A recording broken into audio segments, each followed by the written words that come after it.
Welcome to My Life Before Homelessness. Hi guys, it's Activist Jocelyn and welcome to My Life Before Homelessness. Right now, I'm gonna take you down memory lane on how I help most of the women within the poverty community of drug addiction and how sometimes helping others can eventually come back on us when these people are not ready to grow. This content is not to belittle anyone, it's to strictly tell my truth on the things that I've encountered within the poverty area back in my hometown when I lived in the poverty area. This do not reflect who these people are today. This is just my experience from in the past. Moving on to my experience of 2018, helping my niece and nephew's mother who also encountered drug addiction, and how, like I mentioned, we can help people more than they want to help themselves, and how it can later bite us at the end. So I helped my niece and nephew's mother who battled a drug addiction. Her mother wouldn't take her in, her family members, not even her children, and she came to me. Although my intuition was telling me no, I still opened doors for her because, she just kept asking, can I give her a few days?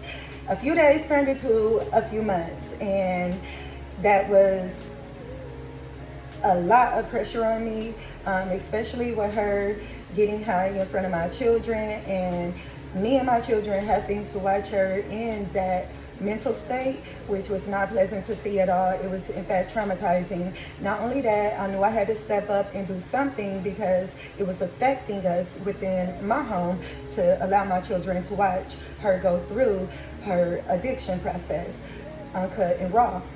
So I encouraged her, hey, you got to get yourself together and we got to go out and get you a job.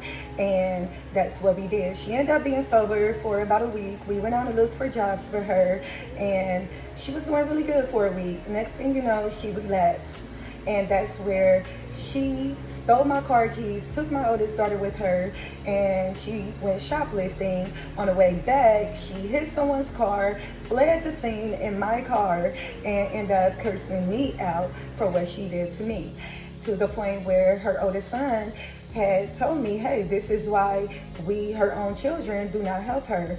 And that really opened up my eyes to not go through these things again within those of drug addiction, and realizing, hey, these people are who they are before the addiction, and sometimes we just take on other people's karmas. But she cursed me out. She had her boyfriend at the time come get her, and a few days later he passed away from health issues, which challenged her to be able to take care of herself on her own.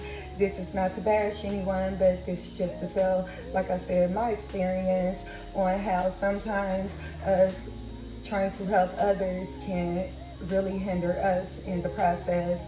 And I learned the life lessons of you just can't help everyone, but make sure you stay tuned of me helping those of drug addictions within the poverty community that brought love, light, and joy to me as well, and not only a negative experience. So stay tuned.